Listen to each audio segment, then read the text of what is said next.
ಇನ್ನು ಚಿತ್ರದುರ್ಗ ಜಿಲ್ಲೆಯ ವಿವಿಧೆಡೆ ಧಾರಾಕಾರವಾಗಿ ಮಳೆ ಆಗ್ತಾ ಇದೆ. ಹಿರಿಯೂರು ಪಟ್ಟಣದ ಬಹುತೇಕ ರಸ್ತೆಗಳು ಜಲಾವೃತವಾಗಿದೆ.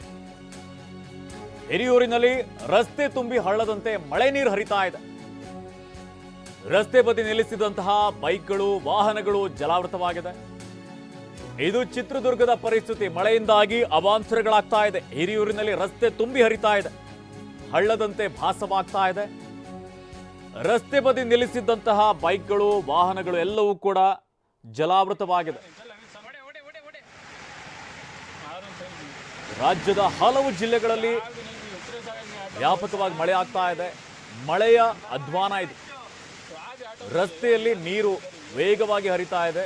ಈ ಹಿನ್ನೆಲೆಯಲ್ಲಿ ರಸ್ತೆ ಪಕ್ಕದಲ್ಲಿ ಯಾರೆಲ್ಲ ಬೈಕ್ಗಳನ್ನು ನಿಲ್ಲಿಸಿದ್ರು ಅವೆಲ್ಲವೂ ಕೂಡ ನೀರಿನಲ್ಲಿ ಕೊಚ್ಚಿ ಹೋಗಿದೆ, ಜಲಾವೃತವಾಗಿದೆ. ಇದು ಚಿತ್ರದುರ್ಗ ಜಿಲ್ಲೆಯ ದೃಶ್ಯಾವಳಿ. ಹಿರಿಯೂರಿನಲ್ಲಿ ನಡೆದಿರುವಂತಹ ಘಟನೆ ಇದು. ಒಂದು ಕಡೆಯಲ್ಲಿ ಬೆಳಗಾವಿನಲ್ಲಿ ಘಾಟ್ ಪ್ರದೇಶದಿಂದ ಕೆಳಮುಖವಾಗಿ ನೀರು ಹರಿತಾ ಇದೆ. ಇನ್ನೊಂದು ಕಡೆಯಲ್ಲಿ ಹುಬ್ಬಳ್ಳಿಯಲ್ಲೂ ಕೂಡ ವ್ಯಾಪಕವಾಗಿ ಮಳೆಯಾಗಿರುವುದರಿಂದ ದಾಜಿಬಾನಪೇಟೆಯಲ್ಲಿ ರಸ್ತೆಯಲ್ಲಿ ಮಂಡಿಯುದ್ದಕ್ಕೂ ನೀರು ನಿಂತಿದೆ. ವಾಹನ ಸವಾರರು ಪರದಾಟವನ್ನು ನಡೆಸಿದ್ದಾರೆ. ಇನ್ನೊಂದು ಕಡೆಯಲ್ಲಿ ಚಿತ್ರದುರ್ಗದಲ್ಲೂ ಕೂಡ ಧಾರಾಕಾರವಾಗಿ ಮಳೆಯಾಗಿರುವಂತಹ ಹಿನ್ನೆಲೆಯಲ್ಲಿ ಹಿರಿಯೂರು ಪಟ್ಟಣ ಸೇರಿದಂತೆ ಹಲವೆಡೆ ವ್ಯಾಪಕವಾಗಿ ಮಳೆಯಾಗಿದೆ. ರಸ್ತೆಗಳಲ್ಲಿ ನಿಲ್ಲಿಸಿದಂತಹ ಬೈಕ್ಗಳು ಇವೆಲ್ಲವೂ ಕೂಡ ಜಖಂ ಆಗಿದೆ. ವಿಜಯಪುರ ನಗರದಲ್ಲೂ ಕೂಡ ಮಳೆಯ ಭರಾಟೆ ಜೋರಾಗಿದೆ. 1 ಗಂಟೆ ಕಾಲ ನಿರಂತರವಾಗಿ ಮಳೆ ಸುರಿದಿದೆ. ನಗರದ ತಗ್ಗು ಪ್ರದೇಶಗಳಿಗೆ ಮಳೆ ನೀರು ನುಗ್ಗಿದೆ. ಬಡಿಕಮಾನ್ ಬಳಿ ಮಳೆ ನೀರಿನ ಅವಾಂತರವೇ ಸೃಷ್ಟಿಯಾಗಿದೆ. ವಿಜಯಪುರ ನಗರದಲ್ಲೂ ಕೂಡ ಮಳೆ ವ್ಯಾಪಕವಾಗಿ ಬಂದಿದೆ. ಸತತ 1 ಗಂಟೆಗಳ ಕಾಲ ನಿರಂತರವಾಗಿ ಮಳೆ ಸುರಿದಿದೆ. ಹೀಗಾಗಿ ನಗರದ ತಗ್ಗು ಪ್ರದೇಶಗಳೇನಿದೆ ಅಲ್ಲಿ ನೀರು ನುಗ್ಗಿದೆ.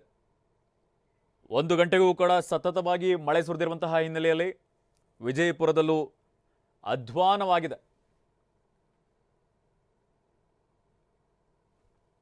ಬೆಳಗಾವಿ, ಹುಬ್ಬಳ್ಳಿ, ಚಿತ್ರದುರ್ಗ, ವಿಜಯಪುರ ಎಲ್ಲ ಕಡೆನೂ ಕೂಡ ವ್ಯಾಪಕವಾಗಿ ಮಳೆ ಆಗಿದೆ. ಇದು ವಿಜಯಪುರದ ದೃಶ್ಯ. ರಸ್ತೆಯಲ್ಲಿ ನೀರು ಹರಿತಾ ಇದೆ.